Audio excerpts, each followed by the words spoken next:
All right, so we do want to start off tonight with a land acknowledgement. So with great gratitude and respect, we acknowledge that we are living and working on the unceded territories of the Wassanic and Lekwungen-speaking peoples. That does include the Esquimalt and Songhees nations, and we would like to acknowledge the ongoing stewardship work they do for the lands and the waters that surround us and that we live on and profit from. And we would like to respect their sovereignty and reconciliation. And I'm going to pass things on to Joseph here, who's going to give you a little bit of an intro as to why we're doing this tonight. So where did this come from? Take two. I'm really glad everybody showed up today. Is this working okay? All right. It's really important for us to start to build a community. There's a fashion community in Victoria that's getting bigger and bigger, and the more that we can connect, support each other, the faster it will grow, and the more successful everybody's going to become. Kai was in our show last year, and this winter and fall and August, she phoned me and asked me lots of questions about how to succeed in being a fashion designer. I make beautiful dresses. How do I sell them? There's a wholesale, retail. Do I go online? There's all these different places to sell your clothing. But it's challenging. Like, the world right now is challenging. So I couldn't give her enough advice. In fact, I said, you need to talk to some experts. I did. So I've had several businesses, so I'm really good at giving business advice. But when it comes to fashion design, manufacturing, and all the outlets you need to go through to make money, I think these people right here are experts. They've all succeeded through different issues like the pandemic, and they're thriving. So we have a really good panel tonight. Feel free to ask questions. I think we have some preset questions, and let's have some fun. Thank you. Awesome. So this is the first Fashion Splash Forum, and Fashion Splash is a runway show that's been going on for over 10 years now. And in recent years, we've been expanding it to include a series of fun events. So we have a mixer, we have a designer market, and this year we have the forum as well, which is being hosted by the glorious and fitting Pacific Design Academy. Pacific Design Academy is a post-secondary career college that focuses training the next generation of designers. So their fashion design program provides students with a solid foundation in technical skills, including pattern drafting, draping, garment construction, and extensive coursework in design theory and industry-aligned practices. But they also have other programs like interior design, photography, motion picture production, website development, everything that you need to be a part of the industry or associated industries as well. And for tonight, we have assembled a panel of some of the top fashion experts on the island. We're so grateful to have all of them. We will be addressing a series of topics, including business practices, sustainability, marketing, and social media. And so we're going to move through some pre-posed questions that have been submitted to us first, and then we'll get into some audience questions if anyone has any. And this will really be a sort of discussion. So if anyone would like to chime in or has any opinions, please do. And we will start with our bios here, starting with Aimee Halfyard at just the end there. Aimee is the new owner and creative director of Smoking Lily, which is a Victoria-based brand that designs women's clothing with classic lines, a modern edge, and a touch of whimsy. Aimee lives in Vancouver and is the Canadian co-chair of Global Tech and a partner in the business law group of Gowling WLG, which is an international law firm. Aimee is also a devoted dog mom to Jethro, and in her free time loves traveling to see concerts. Next up, we have Stephanie Mould. And Stephanie is actually a 2022 graduate of PDA, and she is the current pattern drafting teacher. So we have a full series of starting as a student, being in part of last year's fashion show, and now she is showing this year as well. Stephanie's designs also have just walked the runways of Future Oceans Calgary, Vancouver Fashion Week, and in May, Cannes, France. So that's very exciting. And she's also been featured in magazines like Vogue Italia, Vogue Mexico, and more. Next, we have Jodi Bryans. This is in the wrong order. Jodi Bryans is in fashion retail, and that's where she started. And she quickly rose to become the top salesperson at Le Chateau, thanks to her incredible knack for spotting trends and understanding what women want when it comes to fit, structure, and style. Her expertise was so valued that the company began seeking her input on what items to carry in stores. Local businesses like Dancing Lily also took notice, and they frequently consult her and invited her to join them on buying trips when they were purchasing items for their stores. Today, Jodi has built an impressive roster of clients who turn to her for guidance in elevating their businesses, from curating the perfect clothing selections and offering merchandising tips to staff training, visual displays, social media strategies, and more. Jodi's expertise has become a go-to resource for those looking to succeed in the fashion and retail industry. Next, we have Paul Long.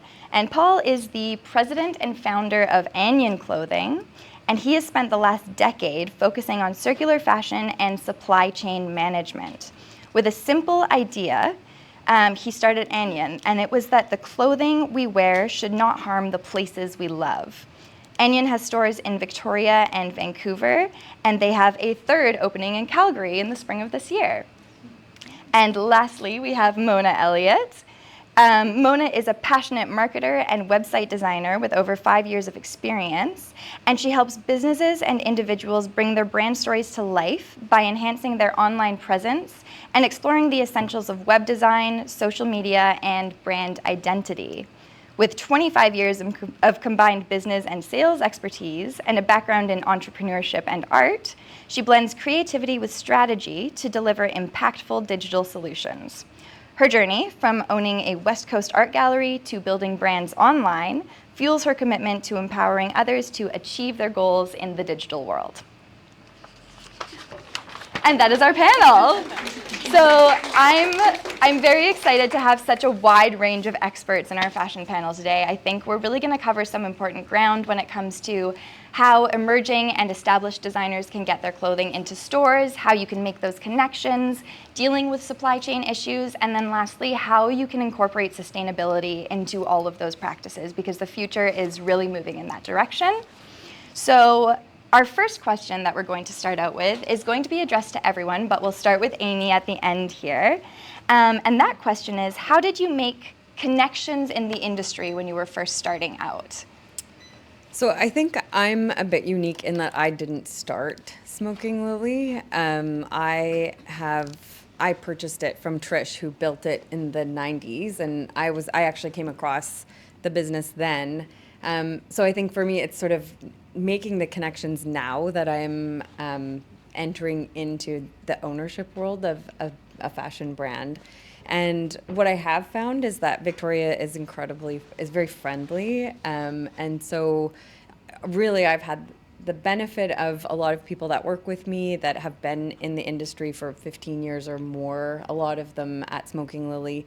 I've used connections that we've already had in the business itself. And again, then just through reaching out through Pacific Design, I think Jennifer Risk sort of randomly found me and made that connection and other connections. So I think for me, I think I have a very different story than maybe some others that have it here. But it sounds a lot like the connections that people have made before you really have resisted the test of time. Yeah, Trish and was you can great keep at that, I them. think. So the previous owner, if any of you know, I mean, she really had built something from when it was a little tiny, I think in an elevator bank on Johnson Street. I remember shopping there years ago. And then they had a place in Main Street, and I think that is a big part of it. Is it's a relationship business, and that is something I know from my law practice as well. Is that it's all about building connections and maintaining those connections, and so I think that's a big part of a transferable skill that I've had from before. Definitely, yeah. Those networking skills are integral in this industry. Yeah. Yeah. And Stephanie, this is an interesting question for you because your connections, a lot of them may have stemmed from the school itself, or did you have any connections when you first got into design? I was lucky when I went to the school. I kind of got taken under the wing of my department head, Carolyn Ferreira, and I got to be her assistant at some fashion shows, and I took her knitwear course, and then I worked for her for a bit after, and so that really gave me a lot of connections straight out of PDA, but I would say social media, especially TikTok, for finding like fashion young people from around the world has been really awesome, finding people to collaborate with, or photographers that want to shoot your clothes, or makeup artists that want to collaborate on a shoot, has been really nice. Yeah, and you know they're creative because you get to see their work and everything. Yeah, and you know it comes across their page, so I know they already care about slow fashion. They want something fun. They want something feminine. They it already fits. Yeah. Yeah, but also locally, just meeting people, sending the email, going in to meet. There's a new vintage store opening up. Like, go to the opening, you know. Do you find yourself doing a lot of cold calls like that? Like just reaching out and taking the initiative? initiative? Yeah, I do a lot of emails, and Yeah. I would say that's one thing my dad really instilled in me. If I'm saying, oh, I'm so excited, there's a new fabric store in Sydney. Yeah. It's like, go in and introduce yourself. What are you going to do about it? Yeah. Amazing. Okay, very good. And Jodi, you have a plethora of connections from your years of experience. How did you forge those? Well, I started at Le Chateau, and that helped kind of get in the door with fashion. And Mayfair, I started just picking the brains of the admin office, so the marketing director, the mall manager, kind of paying attention to these events they were doing in the mall. I'm like, I want to do things like this. So it's like, I'm going to do a fashion show. I had no idea what I was doing. I did everything wrong. And I put together this fashion show, and I was like, okay, well, I work at Le Chateau, so we're going to pull the clothes from Le Chateau and some local businesses that were on Johnson Street. And I reached out to the Mac girls, and from there I made like a ton of connections. So it's like any little idea that popped into my head, I just was like, okay, I'm going to start talking to people about this and see, kind of just feel them out, see if they want to get on board with it. And that's just literally how I met everybody I know now, is through things like that, through events. What you were saying about if there was a new store opening or something, I'd go in and introduce myself in person, and I always spoke to them in person. I still do that. I send emails too, but like I definitely try to like go in person and like support the local businesses and talk to them and get to know them and genuinely get to know them, especially the ones that like really resonate with me and things I like to wear, my clients like to wear. So just getting out there. If you have an idea and you want to do something, just get out there and start talking to people about it and then make it happen. Yeah. That's basically how I got them all. Yeah, and immersing yourself in the industry as a whole brings those connections to you, right? Yeah, and just going to those events like this. Yeah. This is such a huge, I've loved watching you guys do this and like how it's evolved every single year and how many people you're bringing together that might not have known each other before. These are the kinds of things, so. Totally. Fantastic. And Paul, when you started out, did you have a lot of those connections already, or did you just have an idea in your mind and follow it? Where did you come from? No, I had no connections in the industry, so I went in pretty blind. You will be taken aback by people taking you underneath their wing if you just reach out. Just try. And when somebody says no, just try again and just keep trying. It took me years and years and years to break into the industry. But as you've heard from everybody else here, show up in person, bring them a coffee. People will spend 5 minutes, they'll talk to you. They're not going to, open every single door for you, but they will help you along, and they may be able to guide a couple of your questions or a couple of your concerns. So just reach out to people in the industry, try to take them out for coffee. You're using some of their intellectual property, so buy them a cup of coffee, take 10 minutes of their time, try to be quick, pointed, get your point across, and I think you'll be amazed by the openness people have, just not in this industry, I think in most industries, especially as Canadians, we have towards each other just to want to see each other succeed. So, if you're worried that people won't write you back, maybe they're just too busy, maybe they didn't see your email, send it again, give them a phone call. Just keep at it, really. And I think that is very much what everybody here is saying as well, just keep at it.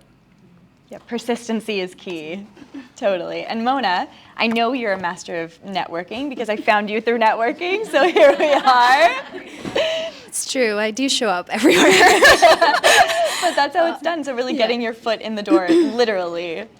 Absolutely. Everyone on this panel really covered the basis of how important networking is. For me, building connection is on an emotional level. For me, I really, truly do want to know your goals.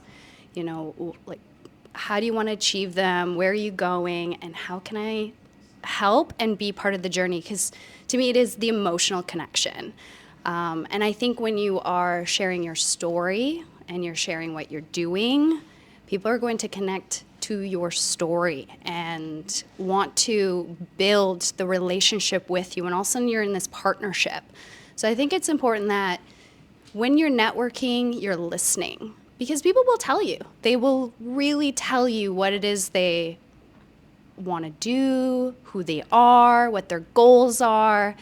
So to listen and then to share some experiences and to connect on an emotional level really, really, I feel like builds connections. In this technology time that there's so much AI, I think we're missing human connection. So showing up, networking, talking to people. I won't call out this person that I just connected with earlier today. I was somewhere and this person came up to me, and I was sitting with my brother and we were having a really good chat. It was like a business chat. Anyways, this person radiated energy. And after talking to her for a little bit, turns out she's so big into fashion. And I said, you have to come today. You have to come today because I think you will learn so much. And you know what? We built a connection. We're on like more of an emotional level. And now I can't wait to see where her journey goes. So again, emotion. I really think emotional connection is going to be really where you build your community. Yeah, making those deep connections with people, especially on the island. It's such a small community and everybody is so close-knit, and word really gets out for how you treat people and how you receive what they're saying. So I think that's really important. Yeah, absolutely. Definitely. Now, when it comes to, when it comes to starting a small business, do you have any advice on how to streamline operations or streamlining, getting over those barriers and really maximizing the impact of starting with a limited budget or starting with few connections? Starting a business feels like you're drowning. It feels like you wear a lot of hats, and I almost have to stress the point that it is good that you go through the hardships and you do go through the obstacles of learning a business, because at the end of the day, when you get to a place where you're hiring an accountant or a bookkeeper or whatever the case is, you should know your business. You should. So you should almost know every element of your business, and you kind of have to just dive in. I started my business without even a business plan. I had no idea where I was going or how I was going to do it, but I started it because I just knew I wanted to be helpful. I wanted to help small business get started. And because I went through so much, I am trying to now share those tools and be supportive and lay out some what ifs or some obstacles you're going to face. But when you have a small, limited budget, really you're just going to have to do it all. You will.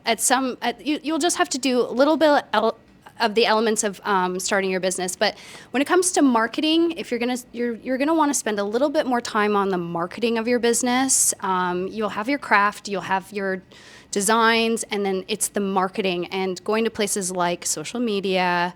That is a great place to market your business. At least it's like a free platform. They can utilize that. You can use platforms like Squarespace, Wix. They're going to create templates. Great place to start for building a website and getting out and talking about your products or your designs. There's quite a few steps, but you'll have to do it. And then when you feel you're at the place of getting your business doing, it's kind of like sustaining itself, my philosophy that I do share quite often is do what you do best and hire the rest. Because at the end of the day, you do want to alleviate some things that are holding you back. So if you can hire out, that's going to allow you to do what you do best. And if that is creating and designing and making collections or building your business in other ways and networking, then, get the help. Definitely, yeah. That burnout is real, and delegating can really take some of that off of your plate. Absolutely.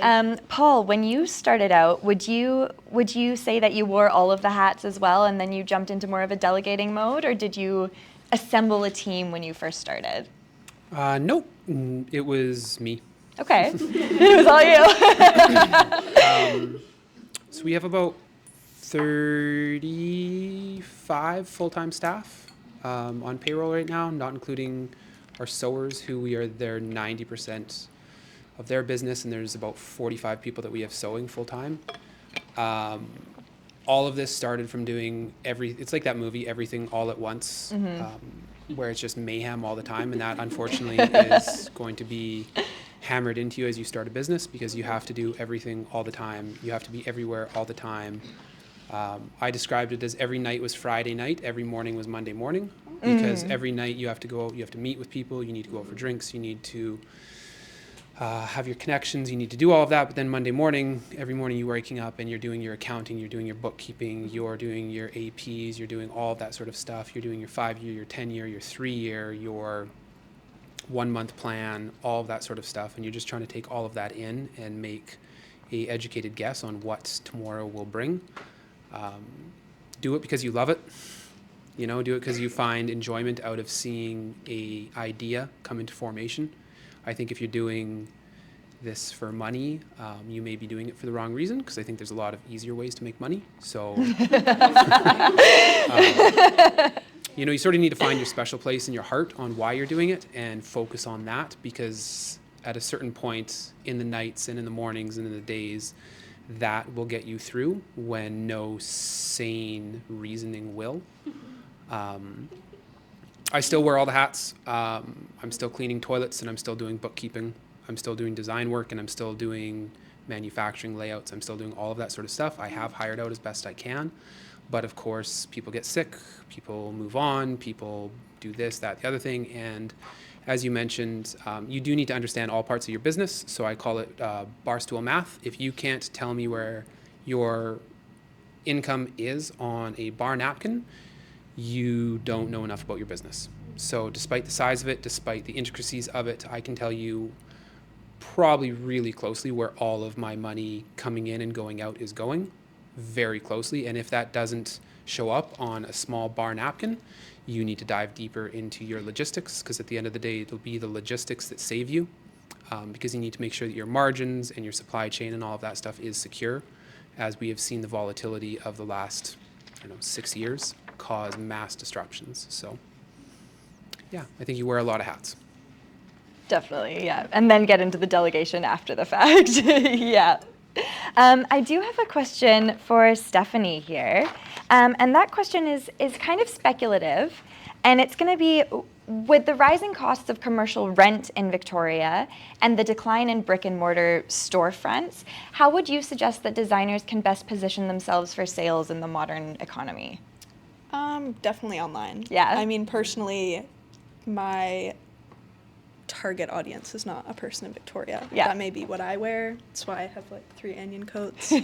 But personally, my target audience is a girl who likes to stand out. Every outfit she wears is the center of attention. Mm-hmm. It's unique. It's never been seen before. Something exciting.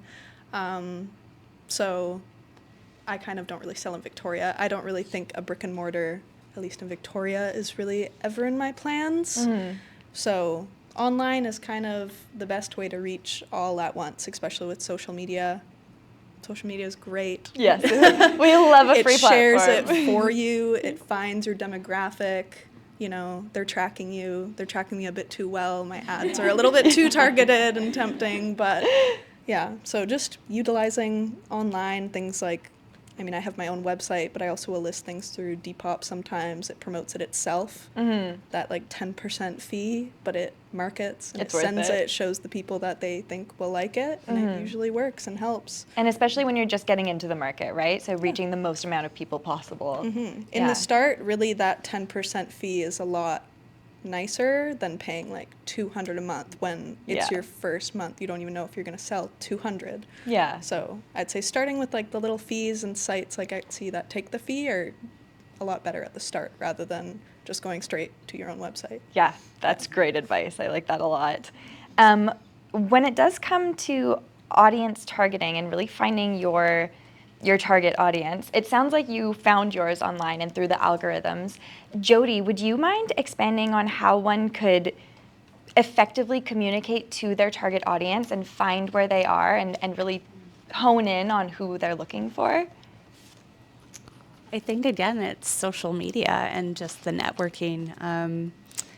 And it's a lot of trial and error. You just experiment with like a lot of different things, whether it's styling, fabrics, you're showcasing all of those things on social. You see the response you get and you start to notice a pattern. You do it over like a few months and you notice, I always notice patterns in social media when it came to like my events or when I would get clients, what time of year it was, if there was something influencing people's decisions, then I would get reached out to more regarding styling, fashion, whatever. So yeah, it's just basically just putting it out there and waiting for the feedback to come in and using social media. I used Facebook back in the day and I had no idea what I was doing, but I was like, I'm just going to show everything that I'm doing with fashion and see what happens. And that's when people were like, you need to do my closet. You need to do this. You need to, you know what I mean? So that's how I kind of spotted what was selling with my own business. And now I've turned it into like,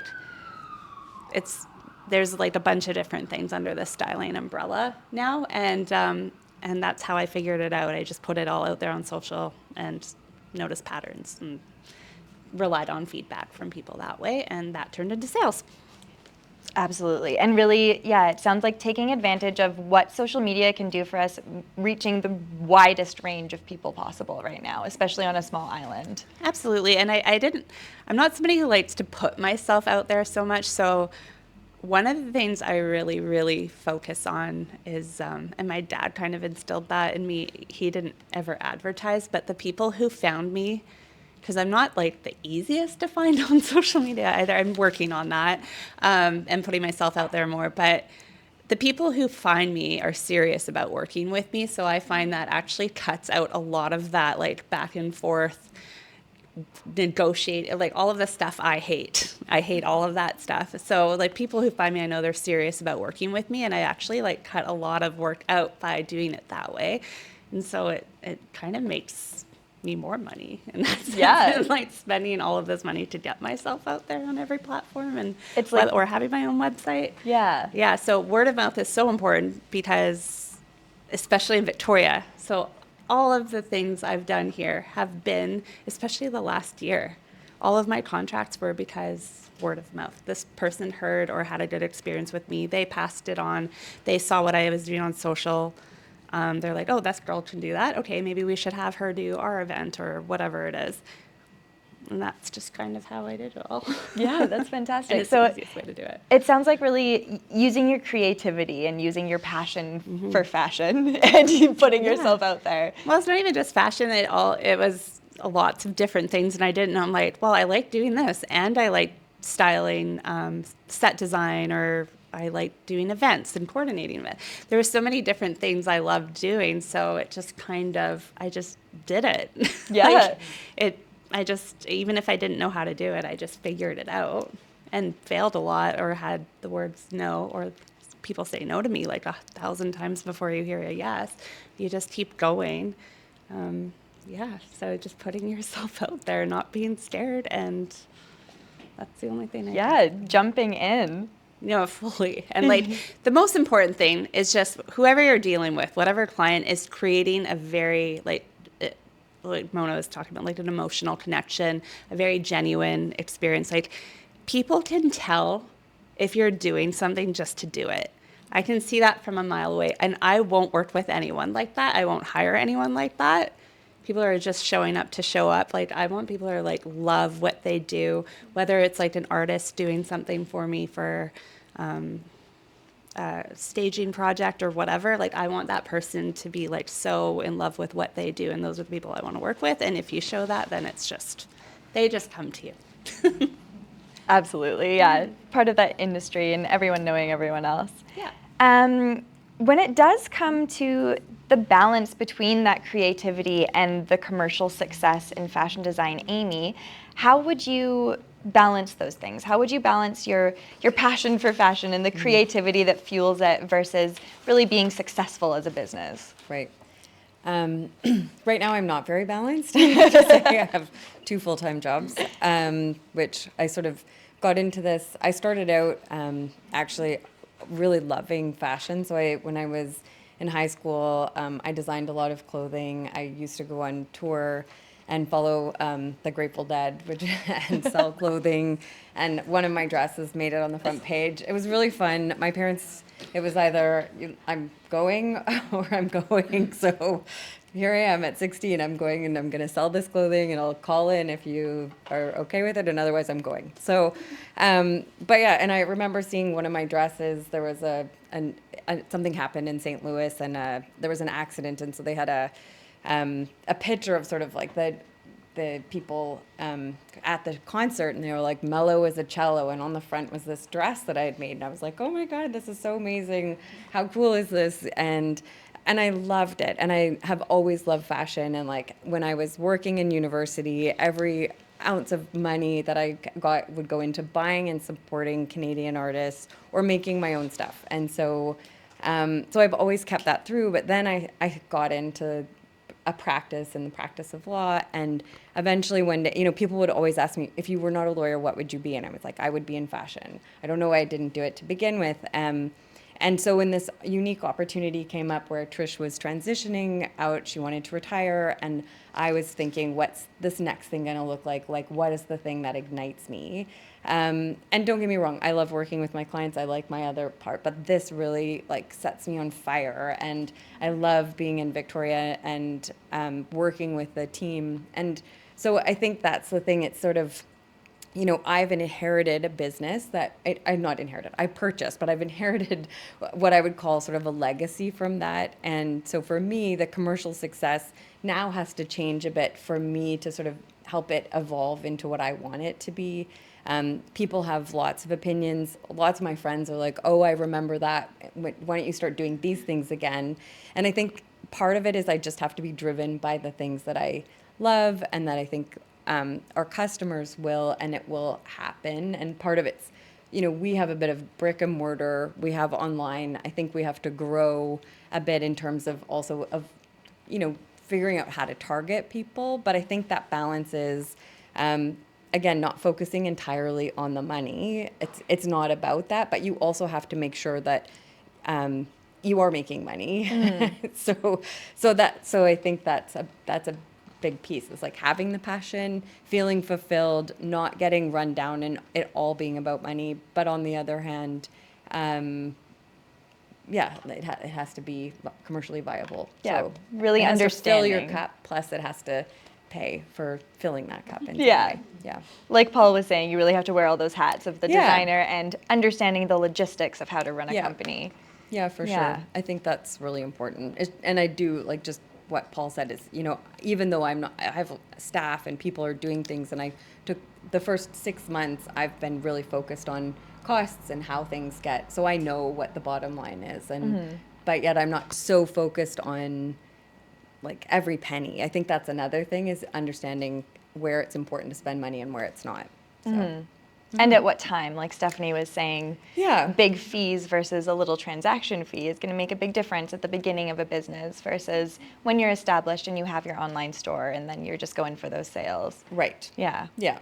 And I mean, I think one of the things, and sometimes, this is to say too, so in the fashion experience, but I also have it, having had a first career, I think it's really important. And sometimes, if you are in fashion, it's really great to love something, but it's also okay to expect to get paid a reasonable amount of money to do the thing that you really love to do, if you can do that. And I don't think that necessarily should be the driver, but it also, I think people should feel good about getting paid for a craft that other people appreciate and valuing themselves. And so when you are negotiating or, making decisions, also feeling like making sure that you feel good when you are working with other people who are supporting you either through social media or lawyers or accountants or what have you, but also then who you're working with, if it's your staff or other designers that you're doing collabs. I think sometimes, it can almost be making money is bad, which it shouldn't be the whole thing, but it should also be part of the business. Making it viable. Definitely. Now, when it comes to, Paul, this question will be for you. When it comes to really connecting with people and getting the point across to them that you are a sustainable, ethical fashion company, how do you go about communicating that to people without shoving it down their throats? We don't use it as a pinpoint. We don't. It's there, but it isn't our focal point. Our focal point is this is recycled, long-lasting, high-quality clothing made in Canada. It happens to be out of landfill textile waste. If you want to dig into our website, there's more information about it. If you want to really dive into it, there's a lot of information on our website about it. But if you look through our ads, the majority of them aren't about how many liters of water we saved with a wool shirt versus a synthetic one, or how many trees we have saved, or the CO2 emissions and that sort of stuff. We do one email a year at the end of the year just to sort of do a recap of it. But other than that, if you want to look for it, it's there, but it isn't the driving factor, because one thing that we have learned and that I've learned is that you have a very short time period with your customers to attain them. If you spend the entire time talking about how green or how amazing your product is and how bad everybody else's product is, the people spend the whole time being like, oh wow, that stuff's really bad, and then they leave. Versus if you're like, yeah, this is a beautiful coat, it's made here, why don't do you want to try it on, that looks so beautiful. At the end of the day, there's slow fashion, there's fast fashion, there's green fashion. It's all fashion. So you really need to focus on that and make the wearer of the clothing feel beautiful and want to wear it. It just has to fit all of the other boxes. Nobody's going to make you check those boxes. Nobody's going to come around to your company and be like, hey, this wasn't completely sustainable, this wasn't CO2 nobody's going to go through and do a mass audit of your company. It's up to you as the individual, as the designer, as the promoter, as whoever you find yourself in your business, to focus on things that align with your morals and use your moral compass to sort of guide you through a very complex system, which is business. But overall, we have found focusing on durability, quality, and making beautiful products has been much more successful than focusing on the heavy green. That being said, if you want to dive into anything on our site, there is more than enough data to back our statements. And we do have the odd person, but it is a minority that calls us out on whatever it may be. And at which point we're sort of like, hey, send us a private email. We're happy to send you more information. We're happy to direct you to different places on our website. What information are you needing to justify your purchase? Most people are like, that's a beautiful shirt. This is amazing. It's recycled. I don't understand how any of this works. So, just make sure that your stuff is, you are what you say you are. But I think at the end of the time, like, focus on your designs, focus on making beautiful, long-lasting, well-made clothing. And you'll be amazed as your customers within Victoria, Vancouver, the Lower Mainland, wherever you're selling, will start talking to their circles, and then you'll get into word of mouth. And word of mouth is by far the most powerful form of marketing, because it isn't Anian telling you this is a good shirt. It is your friend that you trust telling you it's a good shirt or something like that. So I think quality and beautiful designs, just back them up with whatever sort of moral compass you are following. Absolutely, yeah. Really focusing on the quality of those things and fashion first, and then leading into everything else with the customers. Now, it was really interesting when you said that people would leave with kind of a bad taste in their mouth after all of that bad info. Mona, I'm wondering if there's... Let me finish. I know you can fix this, but I'm wondering if there's any other common mistakes that designers might make when they're first initiating an online presence, or if there's any other pitfalls that may happen when people are first starting out and really trying to connect to their target audience.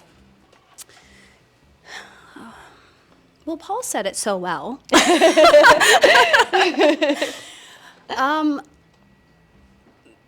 I think I'll start off with, I'm going to start off with like basic marketing. Let's just do a real, just quick visit with what marketing is. And it really comes down to like one fundamental element when it comes to marketing. They have done studies on this and everything. Marketing is emotion provoking. Okay, so basically what I'm saying is emotion is a powerful driver of human behavior. And really the short of it is people will buy feelings and an experience with a product or service versus just the product and service. So with that being said, it's how we remember the feeling visually, the feeling of it, credibility from other people, referring to your product or your service. So knowing that emotion can drive or trigger someone to buy or create FOMO if something is just like one of a kind, or having that on your social media or having that also on your website. So, and I guess the example I will use, which I do share quite a bit with my clients, is the Red Bull concept. What does Red Bull sell? It's a lifestyle. They sell fun, adventure, excitement. So when you're looking at their social media, very rarely will they actually show their can. Maybe if it's a new flavor or whatever, but the thing that they actually show is excitement, freedom, fun, a lifestyle. And that actually plays into how your social media can also look, is the lifestyle, the feeling, the emotion, and the 80-20 rule. So the 80% that you're sharing about your story, your brand messaging, your story, the how did you get there, how did the process of creating, and then 20% of the product. And that can translate to your website. When you have your brand story, you have a call to action, you have your products. Most people will be on your homepage longer than really any other pages. Most people are scanners, so they'll scan information, and there's going to be some that journey through your website. So the ones that are going to journey, they're going to find out all the details, they're going to go through the pages, but most people are going to scan and they need a call to action. So within the first 3 seconds to 8 seconds of your website, you're going to have who you are, what you're selling, and how can they buy it. What was your question? No, you're nailing it. You're nailing it. Circling around. It's perfect, yeah. I was asking what pitfalls new designers may fall into for social media, but you're really pointing out all of the main things to go for, which is perfect. That's right. Yeah. Again, this day and age, and Stephanie also said it, social media is just, it's big. Knowing your target audience is also how you're going to curate your social media or your marketing practices. I mean, if it's Gen Z and Alpha, probably TikTok. If it's millennial and so forth, probably Facebook, Instagram. Instagram is very visual, but the thing that's actually taking over a lot is YouTube. YouTube should not be missed. YouTube is a very important one as well. There's lots of eyes. It has 1 billion people reach, and it's fantastic for like mini brand videos or like business card videos. So all encompassing on like a digital platform, it's good to kind of cover all those bases. So your website is your business card online. Your social media shows what you sell, your lifestyle, the feeling, your brand story, and that can translate then onto the other social media platforms. LinkedIn is a little bit more, I would say it would be more like for advocating, right? Maybe sharing corporate responsibilities, or that you're partaking in fundraisers and so forth. So people love that sort of information base, but at least you can utilize Instagram, Facebook, and YouTube. Totally, yeah. And I like what you said about really figuring out what platform the target audience is on and targeting that specifically. Totally. I think is very important, yeah. Very important. Very good. Thank you very much. Now, when we're all on social media and we're browsing and doom scrolling, we're all going to come across a lot of really interesting fashion, but it can be so much that it's hard to pinpoint trends and ongoing fashion things that are coming up in the news. Jodi, how would you pinpoint trends, or how would you predict upcoming fashion modules? So I love that one. Yeah. For trends, I like to actually. I've been streaming all of the shows, the fashion shows in Paris right now. I don't know if anyone else is right now watching all the shows going on. So I stream all the shows. I watch them all, and I actually look at places like Japan, Hong Kong, Europe, and then I add 2 years to here. Yeah. And then I tell my clients to start bringing those things if they, do you know what I mean? Because it doesn't, I find that when my clients have been getting those items in right away, and because they saw and they're like, oh, this is cool, I need to find this, order it in the store. No, it's not hitting here yet. It's not. And then I find it's like 2 years later, then everybody is after that asking about it, and a lot of the stores just don't have it anymore. I've worked in a store like that they would just pick up a trend so quickly, but no one was ready for it yet. So I usually watch like things like that, and I follow certain fashion hashtags or whatever, and then like I said, I add like 2 years to when it'll be big here. If you're a trend follower, I'm not somebody who's, I mean, I work in fashion and trends are a big part of it, but I don't follow trends. I just wear what I like when I like, and I don't care if it's outdated or whatever. I'll just do that. And if I want to incorporate a little trend, I will, but it's not like how I tell my clients to shop or like what to bring in their stores. It's not about that. But if they're very much a trendy type store, then yeah, I tell them to do that. Yeah, I think one of the trends that's going on right now is actually individual style. Absolutely. Yeah. Like she was just saying, like having those one-of-a-kind pieces or just like the sustainable fashion, like all of that's having a huge moment and has really picked up the last couple of years. People like the experience want the story behind the product they're selling and the person who's making it. That's super important. Yeah, and I was going to say something else about trends. I forgot. I totally just like blanked out. We can go back. It's just having the story with it is more, it's just the most important thing. Yeah. Is where I was going. I don't know if I wrote it down, but yeah, I think I have something to further that point, but for now, I think that's about it. Oh yeah, one thing is to really look at pop culture and what's happening there. That was my thing. So, for instance, the movie Clueless. Do we know that movie? I'm like, am I really aging myself here? But that had such a huge. That movie was so ahead of its time, like, and it's still so like resonates today, and it still has such a huge impact on fashion today. I look at like what's happening there, or like what movies are really big, or TV shows, or whatever. So like White Lotus, like it's being filmed in Thailand. So are we going to see more of that like resort aesthetic, boho, like, you know what I mean? So I find that actually has a lot of influence in what people are going to be shopping for while it's airing and like the year following. So that's something I also really, really pay attention to because they really do. It really does play off each other for sure. Influences a lot. Oh, for sure. Yeah. Like Yeah. I remember like there was this like one show with a Versace dress that everybody liked. It had like the corset ribbon. And Mona might know the dress, Le Chateau. And remember, it was a black strapless dress and it had like the ribbon down the front, like a corset ribbon. And it was a Versace knockoff. And it was on like some popular TV show. We sold that dress out like 30 times. Yeah. Yeah, this was like Le Chateau circa 2001. So, and it was because it was on a show and everybody wanted this dress. And when we had it, everyone just kept buying it and it lasted for like a year. Yeah, great memory. I'm impressed.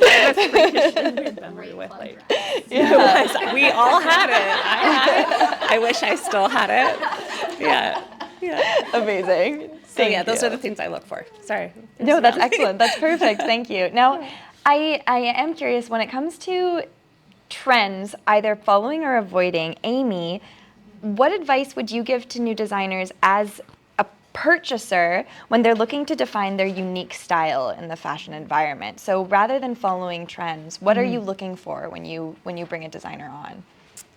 So we actually design everything in-house, and so we have pattern makers. We control our entire production, and we do it right next door, actually. But I think one of the things in this, I have been a consumer of fashion for my entire life, and I really have tried to support small businesses and local designers. So, and between Montreal, Toronto, Victoria seems to have a lot of designers. And I think one of the things is to do things that you do well at and not be everything to all people. And I think that can be, you sometimes find, and I think actually, speaking from experience with Smoking Lily, one of the things that I've been coming in and reevaluating and thinking about what works, our social media, different pieces, what works in our brick and mortar versus what works online. And there really is I think it's something really important about not stretching yourself too thin. So from, just to be really frank, like we've had in store certain things, but we also have trinkets or blankets or these things. And I'm like, who are we right now? Like, why are we selling blankets when I want to make clothing? But I think there can be this desire to sell and get a whole bunch of people to draw them in. And it's like, who is your target? And so in a lot of ways, the things I'm doing is because I'm the target. I loved it. I fell in love with the story. And and so I'm thinking through that, but also trying to look at other people, like what are not trends so much, but who is my target? And I think if you can define that and then not trying to make that target be everyone from 14 to 70, but, I think that's a really big thing. So do what do what you do well, and, maybe add a couple of things that might get you out of your comfort zone or draw you. Don't be afraid to change. Also, like, I think Smoking Lily's been around for almost 30 years. It'll be 30 years in 2026. And it has had many iterations. It's gone from silk scarves to different things. So, but I do think the core of it is staying true to what makes you feel good in the time that you're producing something. And again, not trying to be all things to every person. Mm-hmm, definitely. And it's the same with, what they say about your personality, be yourself because nobody else is. When you really embody your own fashion persona, you are going to do it the best because nobody else can do it quite like you. So targeting the people that want that is going to be much more lucrative. Right. And I don't know who, maybe everyone on this panel has said this so far, but you want to work with people who show up and that they're representing what they feel really good about, and again, it's not being who you are instead of what everyone else wants you to do. And I think that's a good life lesson in one way, but it's also, I think, a very good business decision because I think you'll get a lot further. You'll feel more fulfilled if you're doing things that are true to a vision that you have. Definitely. Thank you. Now, next up, when it comes to pattern drafting for a new collection and keeping in mind trends in your target audience, Stephanie, what do you focus on when you're pattern drafting, and what are some of the thoughts going through your mind other than just the design on paper? Well, personally, for me, pattern drafting, something I really like is for the pattern to kind of speak for the garment. Like, I don't really do prints. If I do a print or a fabric, it's because I patchwork it together and made it myself. So I want even the muslin mock-up of my garment to look good. I want there to be, the amount of pleats or whatever I put. Most of my design comes from the pattern making. Half the time I don't even draw a look. I just trace out my blocks and get to work. That's just kind of where that's kind of the part of fashion that I like the most. So it's kind of where I like to focus things. Just kind of. Then if the fabric ever goes at a sale, like, you can still make it another fabric. It still looks like that garment you made. And personally, I kind of work with a lot of plain fabrics, but I wouldn't really call my clothes plain. Not at all. But yeah, so like I'll just make linen skirts or something in black linen. If that goes out of stock in one area, like, I don't need to buy a roll at a time because you can get black linen anywhere. And it's the pattern itself that screams Smouldy. Yeah, the integrity of your clothes, like the core of them is really defined. Definitely. Good. Okay, very cool. Excellent. Paul, our next question is going to be for you. And the question is, what tips would you share for designers to build long-lasting relationships with ethical suppliers, and how would you make those connections? Pay your bills on time. Good. Okay, excellent. That's it. The the last 6 years have been a roller coaster for everybody.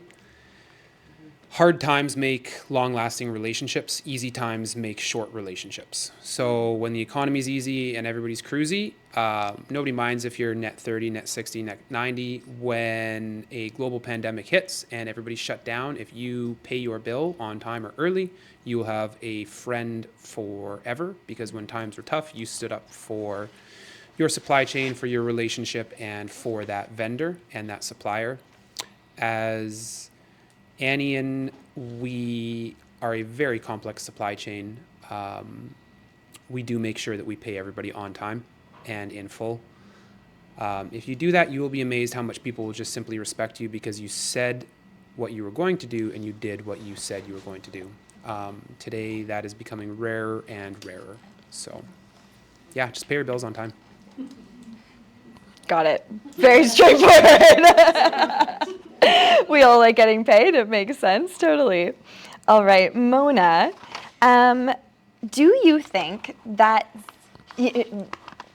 not encompassing the talk that we had about wearing all of the hats, but once we get to the delegation stage, do you think that business owners and designers should be running their own social media, or do you think they should delegate that? And how important is it to have that personal voice in your storytelling? That's such a good question because I could go either way with that. There's something just so nice when you are on a business's social media or an individual with a really great passion project and you see their face, right? You see them, they are the brand, and they are portraying passion and excitement for what they're doing. So I do advocate for a business owner having control, because that is such a big marketing and it's such a reflection of your business and your brand messaging. So I do advocate for that for sure. Now, hiring somebody to assist is helpful. I think as long as that person that you're hiring, so for example, when I perform that service, I do have quite a few clients. One of my biggest clients is the Baking Association of Canada. They have over 600 members, like Origins Bakery and like all this stuff. But I ensure that I'm doing strategy meetings with them every week. Every week we are talking on the phone or we're having these meetings, because in order for me to understand how they want to be portrayed on social media and their messaging and what they're advocating for, I have to know. I have to know, and I have to ask those questions. So if you are hiring someone, you got to make the time to have those strategy meetings, whether it's at the beginning of the month, if you have something really special coming up next month. It's like Love Month, so all my strategy meetings are like all next week. But I think there's a nice balance of both, because also someone can also come in and able to portray your brand and your messaging, but also just give you a fresh pair of eyes and also feel good that that's sort of been delegated. My intern, Sophia, over here, I brought her on board. I mean, she has shared a ton of amazing passion that she wants to be part of she's exploring the fashion industry, and I love having her on board because she's also really good at administrative skills, which is, as a creative, it's nice to have somebody do some admin. But we are working on my social media. As much as I feel like I do such a good job with other people's social media, I lack with my own, because by the time I do get to my own, I am exhausted. And sometimes I just don't have the creative output. So it's been nice, because what I've been doing is creating the assets, and then I give them to her, by Monday of the following week. She has a proofing system. She comes up with some copy. I give her maybe some tidbits, a couple sentences, and she comes up with a couple options for copy. She comes up with the hashtags. I look at it. She puts all the assets on this proofing system. I look at it. I say, I'll do my revisions if need be. Other than that, I'm like, perfect, post it. And then she'll go ahead and post it. So it has been nice to delegate, but I also still have control because I want to make sure that it reflects my business well. So yes, I kind of advocate for both. But again, I think we all kind of speak the same on the panel is you do want control over that part of your business, anything to do with your marketing, anything to do with your brand, you being the brand. And people will invest in you, and they'll invest in your brand and your passion. So even if you do delegate, still keeping that connection to the personal story and having you still be the face of the company and the bones of it. Yeah, absolutely. And just like responding, it's nice to engage with your audience, connect with them. So I don't expect Sophia to like sometimes answer some of my girlfriends that will go on rants on my pages or send me memes like crazy. I'm like, you probably need to sign a confidentiality agreement. There's some stuff in my inbox. I'm like, don't worry, I can handle that. So Yeah, totally. But it is nice to just to come on and say thank you to my to my followers and that sort of thing. Yes. Yeah. Yeah. Absolutely. Okay, well, we have time for one more question. We're going to take a little break after that, and then we'll dive into some audience questions. So this last question is going to be for Jodi, and the question is, what are your top tips for creating an effective visual display, whether it be in a window or online or on social media? How are you going to reach those customers and get their attraction to your product? This one's interesting. I don't know if there are tips because anyone who's like trained in visual display, Mona knows this too because we both started out at Le Chateau and there was a lot of rules. There's so many rules and standards if you work for companies and you're doing their windows, their merchandise, whatever. There's so many guidelines and strict rules. It's really hard when you're a creative person like me to follow rules. So I just try to like break them in little ways. And I kind of just always do what speaks to me with any display I do. I'm working on like 3 right now.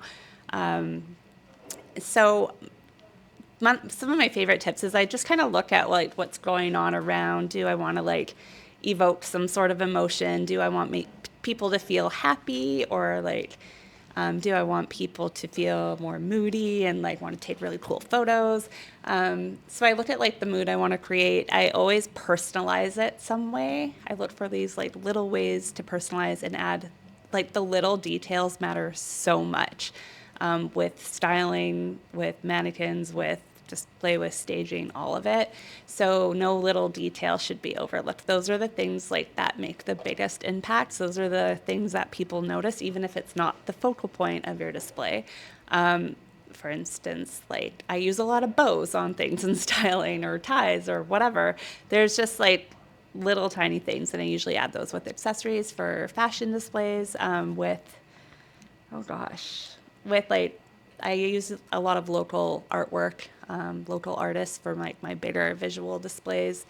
But yeah, just trying to find a way to incorporate personal details or things that like people in Victoria appreciate, which are local artists and like local artisans and all of that kind of thing. So I would say that. And just break the rules. Don't be scared. Like you're going to get in trouble a few times, but like follow your instincts. Something I didn't really understand is why these big companies paint all their stores across Canada with the same brush when it came to visual standards. Like Mona knows what I'm talking about, because our windows would have to look the same across the entire company. They wanted a streamlined look. I think it's a good baseline, but the people that are buying items in Victoria or like looks a certain way in Victoria aren't the same. The Vancouver people aren't shopping for it the same way people in Victoria are. They might like it styled a different way.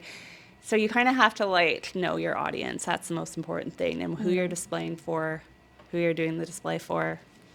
Yeah. Just go from there. And it really sounds like when you're accessorizing, you take the product, you put it in the visual landscape, and then you accessorize to make someone feel like it's already a part of their life. Yeah. So involving those accessories, the artwork, these little pieces that make it feel lived in, I think really brings it to life and people can imagine them owning it.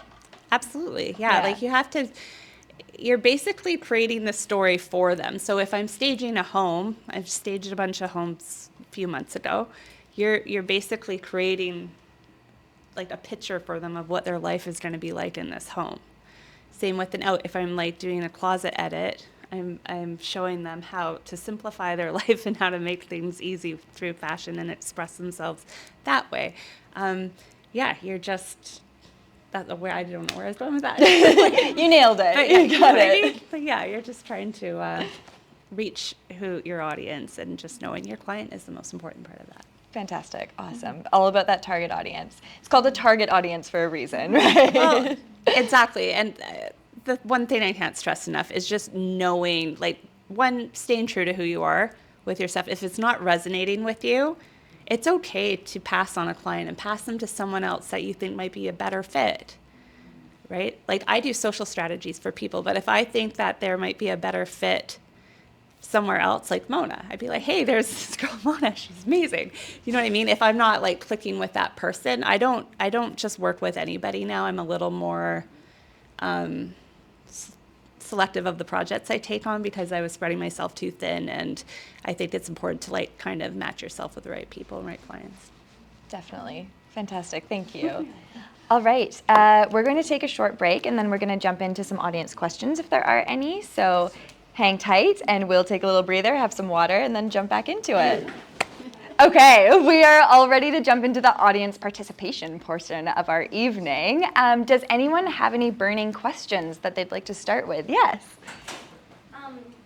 So when making decisions, how can we balance logic and gut feeling, and when we should trust one over the other? Very good How to question. integrate both at the same time. Okay, so when making decisions, how can you balance your gut and your logic? Okay, good question.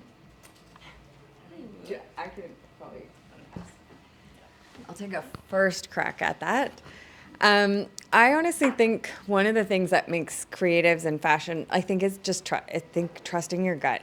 I think your head gets in the way a lot, and I know that from experience, that the more I overthink things, the less you're sort of driven towards the thing, because sometimes these things don't make logical sense, but they actually feel like, and I think we all have, there is a connection between your gut bacteria and your brain, and I think we all have good, if you trust your initial instinct, it's actually the place that you're supposed to go, and there's a whole bunch of reasons why not to do things. So if your gut says don't do it, I think but you're forcing yourself to do something, you probably listen to that, and vice versa, but I think your head can get in the way. Obviously, the thing about that would be, don't do things that are going to put you in financial distress, or, that even if your gut is saying, I really, really want to do this, you have to make sometimes some smart decision or hard decisions about what things to prioritize. But I think trust that you have a good sense of what to do and go with that. I don't know. I'm going to guess, Stephanie, that got you where, yeah. I don't know. Not to put you on the spot, but I don't know. I mean, it's fashion, it's a creative industry, so you can be creative. If I said I want to make a bunch of shirts with some silly print, I'm sure there'd be a market out there, but I kind of just use common sense. If my friend came to me and asked me the question, should I do this? I'm like, no. Or if I'm that sounds really cool, I don't know how, but it could be cool, yeah, give it a try, why not? If it doesn't cost you a ton of money or a ton of unhappiness, what's worth giving it a try? Yeah. So taking risks without putting yourself in jeopardy. Yeah. Just using common sense. Yeah. If your idea is something dumb, it's should I, take out all my bank money and move somewhere and just try and start a brand with no plan? Maybe not, but, try and make some cool pieces and put them online. Yeah. Sure, yeah. So follow your gut, but do it logically. I like that question, because I always try to, all the times I didn't listen to, I don't know if it's logic or if I had a weird vibe about somebody or a project, and I didn't listen to it, and I went in on it, and I felt like I was forcing it. I really regretted it. I think when you're a very passionate person about whatever you're doing, those instincts are just automatic with your projects. So I feel like if you can just really know who you are and what your brand is about, what you're making, whatever, and you're confident in that, those instincts aren't going to lead you in the wrong direction. And just overthinking, I find usually when I have an idea about something, it's usually the first thing that pops into my head, and then anything else is just noise, and that's when I start questioning myself. The one thing I always say is so important is having a close circle of a close network of friends or people who really know you that you can go to when you're struggling with a decision. I know I've called on Erin a couple times to help me get out of a writer's block situation with styling or whatever. So just having that close network of people that trust you. So when you are questioning yourself or you think you're doing something that's not a logical thing, just kind of look to them, and they'll know you well enough to kind of get you to follow your instincts. I'll just add to that. Whatever the decision is, make your decision, write it down, go to bed, wake up in the morning, look at your decision. If it's still the decision that you agree with, mentally, gut, physically, whatever, go ahead with it. If at that point you wake up in the morning, you're having a coffee or your tea and you're looking at it and you're starting to second guess it, take a reevaluation and dive in deeper, figure out what the risk versus reward is, and then do a deeper analysis. But if your gut's saying yes, you write it down on the piece of paper, you go through it, you wake up in the morning and you still feel that way, then go about doing it. But give yourself time to mentally take in what your choice and what that action will mean.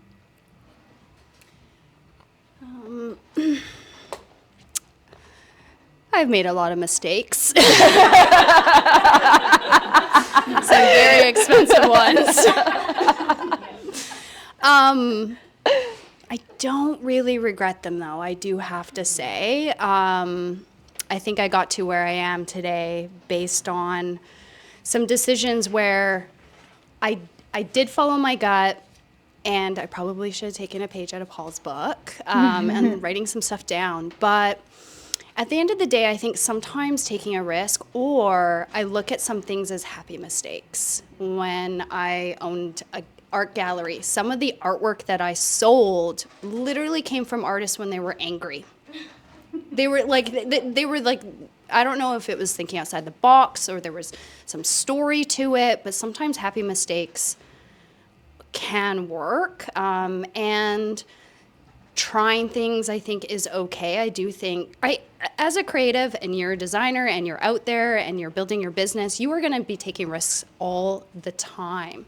As long as you're obviously not harming yourself or in harm's way. And yes, the financial burdens of things, maybe think twice. I've co-signed for a few things. But at the end of the day, such great learning experiences. And again, I can sit here and help the next business along. I can help the next project along. I can help that being like, this is sort of what I've learned. You might need to go through some things to learn the same things, but I think it's okay sometimes to take risks. I think that's, it goes back to, you gotta love what you do, because you're gonna feel like you're overwhelmed half the time, but you gotta love what you do. And again, sometimes risks are just like what we have to do. Yeah. Absolutely, yeah. Very good advice, all of you. I love that. Okay, what is the next question we have from the audience? Any takers? Yeah. I just want to talk and ask Paul. Yeah. In particular, yes. Can you hear me? Yeah. When you got into this business, what did you start with? How did you get to this point of your business? Yeah. I spent 6 months learning how to make a t-shirt on my grandmother's sewing machine, and it sucked. And they slowly got better, and I went to markets and I sold them, and I just kept getting up every day and trying and trying and trying. The idea was that I wanted Canadian-made goods, start to finish, and as I learned more about the industry, I realized how impossible that was, as Canadian mills were closing down left and right, and then that opened up one problem, which then opened up opportunities for me to spend time learning about global supply chains. So I bought all the wool I could out of Canada, all the stuff that essentially falls off the backs of trucks, So it's just stuff that they wanted to get away for cheap. So I just went to all the fabric stores across Canada and bought all of the wool that they were trying to get rid of, similar to just buying bolt ends and stuff and making different designs. And then that bought me enough time to learn about how to source and where I wanted to source from. But I honestly started out trying to make a t-shirt that didn't go too well, and then making tank tops and doing all that sort of stuff, and then learning about all of this. And then I've met people along the way that have helped me, guided me. I think I've worked with the majority of the seamstresses on Vancouver Island. They've either taught me, helped me, guided me, given me a helping hand when I've asked. They've helped me with patterns, stitching, sewing, education, sourcing. The amount of time that I've spent with first generation immigrant sewers is the majority of my education. So I just kept trying, and I started from zero and just kept going. I was telling them I didn't really sell any clothing for the first 3 years. I made all my money from having concerts and selling liquor, and then trying to sell those people my clothing. It just worked out that a lot of those parties were in the wintertime, and it started getting cold. So they got cold, and I started selling them my clothing. But yeah, it honestly was just like, try one thing, try, and try again. So now you have like a group of people that are doing the sewing, and Yes, so we started out doing seamstresses on Vancouver Island, and then when we outgrew that, then I had to learn the difference from home sew versus industrial sew, and then we started using factories over Vancouver. Then as the gentrification of Vancouver has happened, those factories have been kicked out, moved, or closed down as most people have moved overseas, and then we found partnerships by trying out multiples, and now we are essentially with one factory, and we're about 95% of their business. So it is a very co-relationship. This whole thing that I think everybody here is talking about is relationships. You don't succeed without those around you succeeding. You don't get anywhere in this business by pushing other people down. So high tide lifts all boats, I believe is the saying. Our success is our factory's success, is their sewing, our forecasting. All the sewers have schedules, timelines, guaranteed work. People can, put their kids through school, all that sort of stuff. And that comes from the relationship that we have with them. But it took a decade of slow incremental growths, and at times massive risks, and at other times not massive risks to get there. But it did start from one t-shirt in a backyard and trying to sell it to somebody. but how do you know, say, you want to manufacture some T-shirts? How many of them? The problem with a lot of the manufacturing is the MOQ, so that's going to be like your minimum order quantity. To get into that becomes more difficult. So then the problem is that a lot of factories are working on a time base. So like, how much time does it take you to make, say, a t-shirt? That's really what they're worried about. So when they're sort of interviewing you as a client, they're wondering how much you know about this industry, your patterns, your markers, your supply, because if you get integrated into them and then you start burning them because you can't fulfill their need to keep all of their sewers working, then they sort of shot themselves in the foot. So honestly, it took a lot of time, went from one t-shirt to two t-shirts to four t-shirts, and a lot of those were getting sewn by local seamstresses. I've sort of interacted with a lot of people. Smoking Lily, I crawled in there 10 years ago. They booted me out and said, figure it out, we're busy. Which is fair, that's totally fair. She gave me a couple hints on people to call. I called them up. I went to their houses. They were different seamstresses. They had different skill sets, and I took my markers and my patterns and I marched around town until that was enough volume. And then I marched over to Vancouver and I went to every single factory there and I met every single one of them, and then to the different fabric importers, and then anybody that they knew that had home sews over there, and tried to build up enough volume to then get into the factories. But again, it's all based around your clientele and the people that like your sort of stuff, which I think everybody's saying, how do you get to them? The internet's a great option, but it is very much 1 to 2, 2 to 3, and slow build up. I took a long time doing it. I think a lot of other brands just throw a lot of money at it to get it there. But yeah, I mean, there are a lot of amazing seamstresses, and there's a lot of backbone to the sewing world here in Victoria and Vancouver. So I think you'd be amazed on the amount of people that you can find to help support that growth of garment production. Absolutely, yeah, great. And I know personally there are so many amazing seamstresses on the island, including students at Pacific Design Academy. I think if you were to approach some students and ask if they maybe wanted some work, that would be a really great bridge way to making some connections. And then they could potentially work for you after they graduated as well. Are there any other audience questions for right now? Yeah? I have more of a general one, but I think mostly for Paul or Aimee. Can you share a lesson learned based on an unexpected experience or challenge when you first started your fashion business? All right. So can you share an unexpected... Lessons learned from a challenge or All right. something you didn't see coming that like... Mine will be pretty short. As Anian now is sort of more known for a certain style, that's what we make. I'm not going to go out and make a bunch of Australian-styled tank tops. My clientele will simply not buy them. So there comes a certain point where I may like short shorts and pink tank tops, but the clientele that purchase Anian do not. So at a certain point, you hit a point where you realize, well, I made something that sold. I started making more of that style because it sold. Now the stuff that I want to make, I don't get to make anymore, and that was a hard learning curve, I guess. That was a bit of a unintended educational process for me.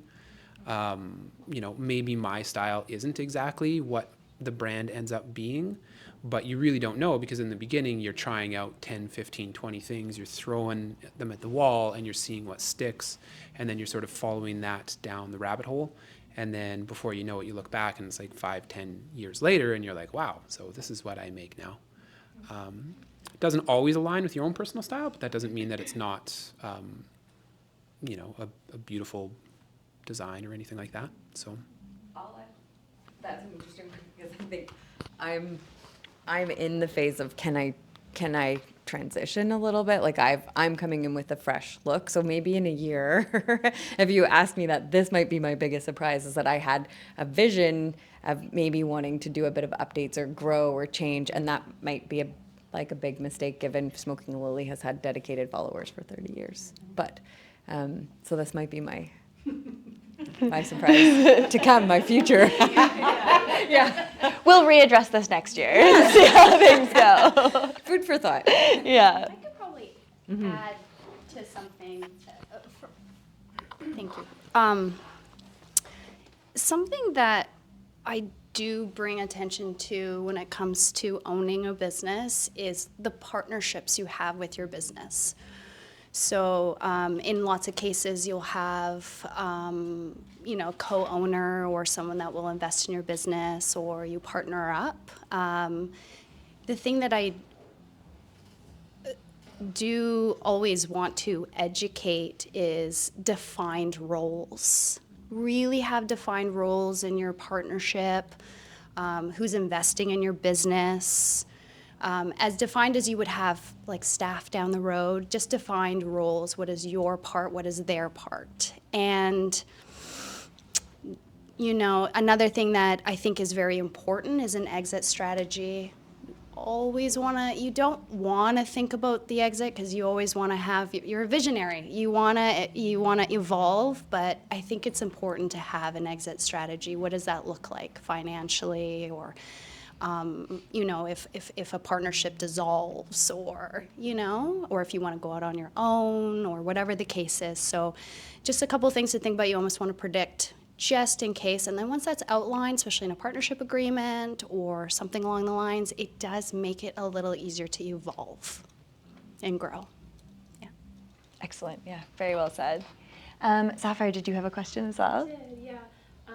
So one thing that was mentioned is running your own business can be very overwhelming. What do you do to keep yourself grounded when times can be very tough? Very good question. What things do you have in your toolkit that you would suggest other people might try?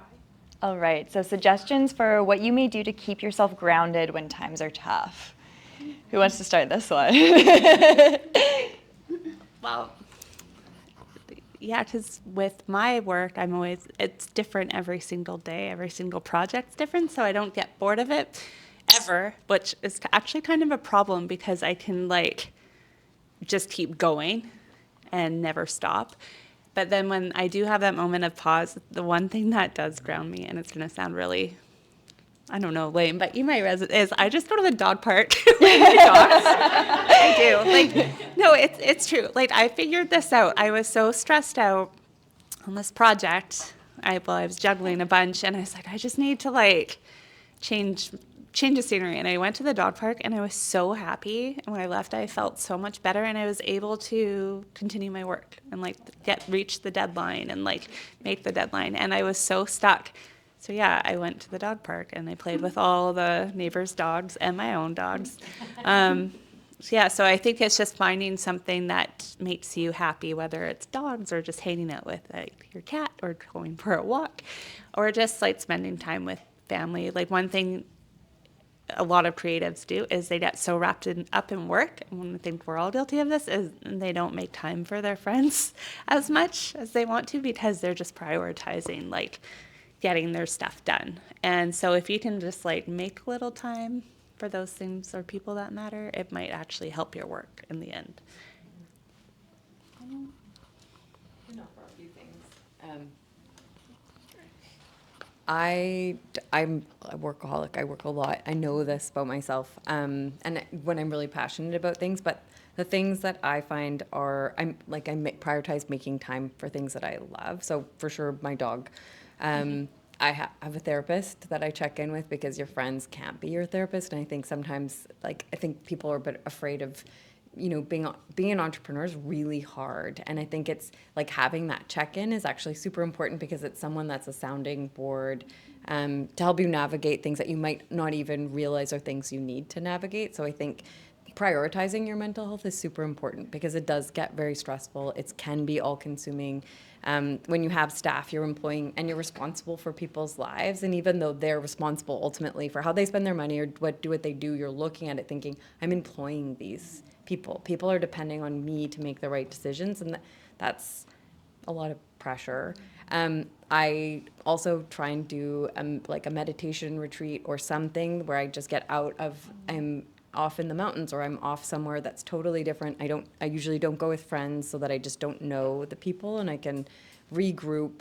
And I spend time going to concerts and dancing and doing things that make me feel really full. And I think it's just so important. And I don't think people, yes, prioritizing your friendships and your relationships, but I think really caring for yourself so that you can show up in the world and not depleted is just the most important thing. And I don't think people do that. And that's a privileged place. It means having financial wherewithal to do that and coming from a place, but I think it's the key to being successful in whatever you do. Mm-hmm. That's mine.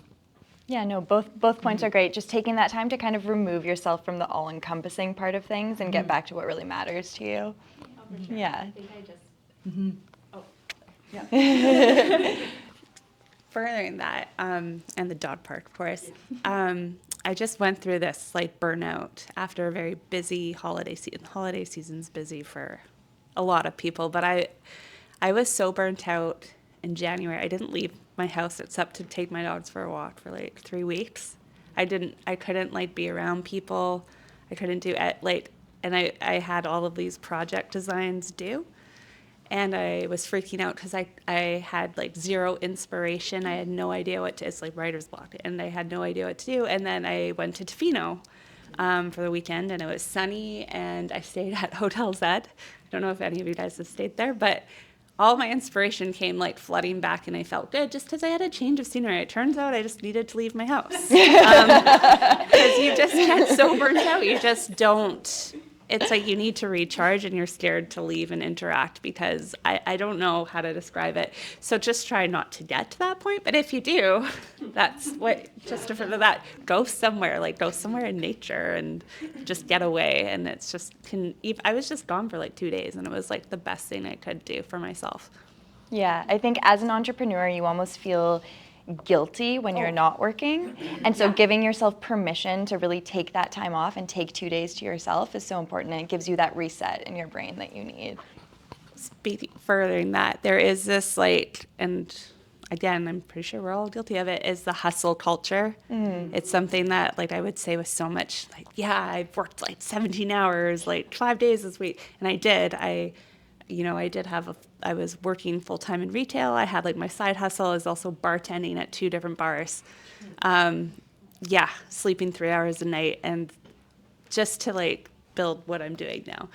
That was not a good idea. And there was something so, my dad was like a tough love kind of guy, and he worked really hard. So I thought I had to like do that to the point I was like burning myself out and so unhealthy. So I think if you can just like change your mindset, you don't have to do that to be successful. You'll be more successful if you can like remove yourself from that hustle culture that's been glamorized for so long.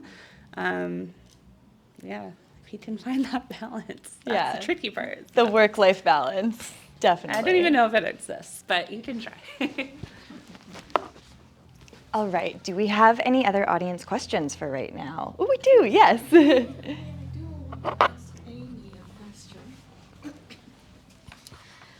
Sorry, Aimee, are you still practicing law?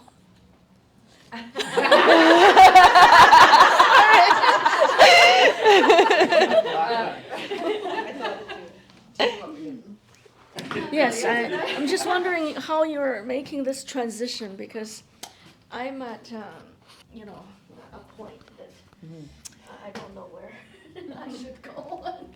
So the answer to that is yes. I have a full practice. I run the tech group at an international firm, and I'm on the road quite a bit. So the balance piece is really out of whack right now. And, there's a lot of pressures, and I'm very much in hustle culture, and part of it, I just love what I do on the other side. So they both feed me in very different ways.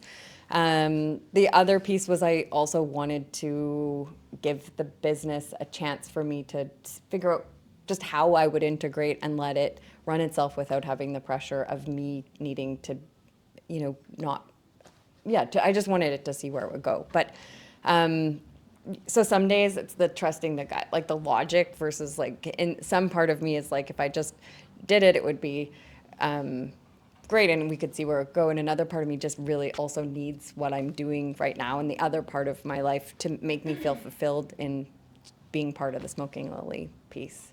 So, but it's busy. So, but I think you'll know the jumping off. Yeah, like when the burnout or maybe you are like I think I found a really nice rhythm for it works very well for me right now, even though it's incredibly busy, but it's working. And so the answer is I am going to practice probably for the foreseeable future because I like both. Yeah.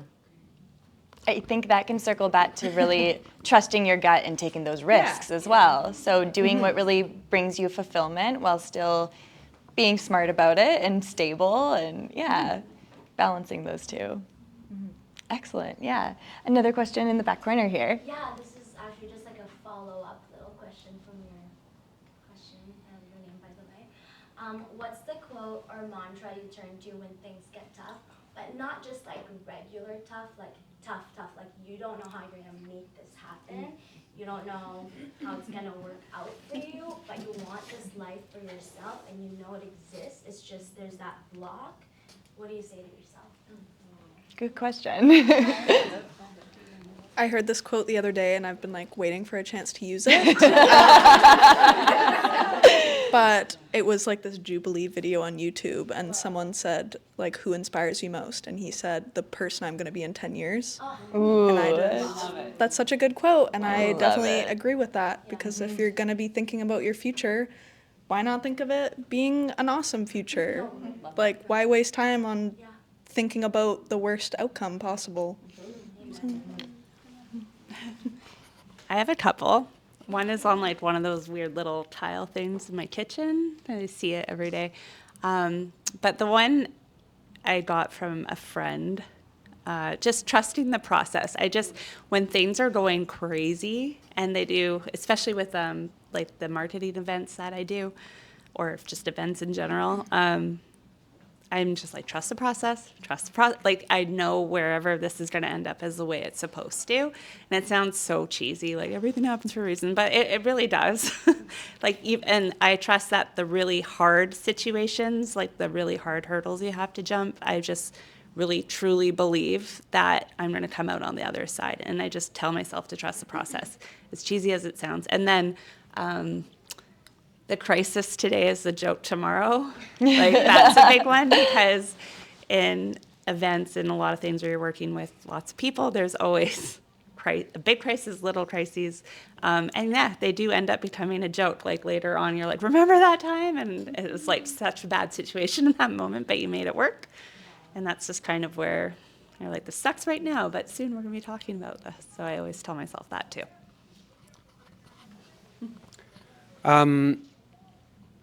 I have one that we print around all of our warehouses or stores. It's been with me for a long time. One of them was two. One of them's from my parents 10 years ago that said, never, ever, ever, ever, ever give up. And that's framed. I look at it every day. I looked at it for 10 years when I woke up, before I went to bed. And the one that I do keep in for our staff to read, which is a little bit more poetic, is from Calvin Coolidge. I just had to Google it so I didn't mess it up. Nothing in this world will take the place of persistence. Talent will not. Nothing is more common than an unsuccessful man with talent. Genius will not. Unrewarded genius is almost a proverb. Education will not. The world is full of educated derelicts. Persistence and determination alone are omnipotent. So essentially, it's a very polite way of saying never, ever, ever, ever give up.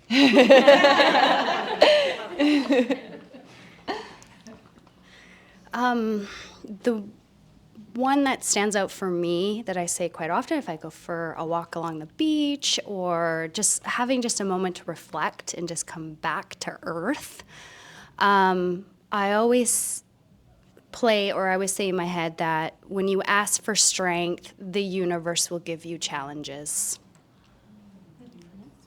Yeah, because that's how you get strong. You have to go through obstacles and challenges to grow. So, Aimee, did you? I can answer. Yeah. Sure.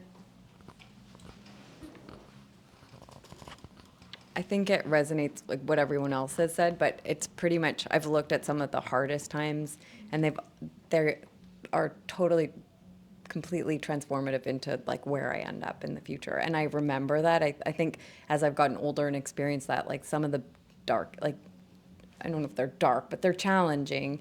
And then I look back and I'm like, if I didn't have that, I wouldn't have pushed myself to do this next thing and this next thing. And that really, it's kind of, yeah, it's like, I don't know if it's my universe or what it like that talk that people said, the universe meant for this to happen. I don't know if but it feels like that for me. Like, it's very much in that moment when I can see how challenging it is and I want to give up. I'm like, no, that like there's a reason for this right now that I'm going to know in 6 months, a year, tomorrow. And it depends on how that works out. Very inspirational note to end on. I believe we are all out of time for the day, unfortunately. Yeah, so thank you so much to our lovely panel. I could talk to you all for hours. I would willingly do it, but we are out of time. So thank you so much for your expertise and for sharing with us all.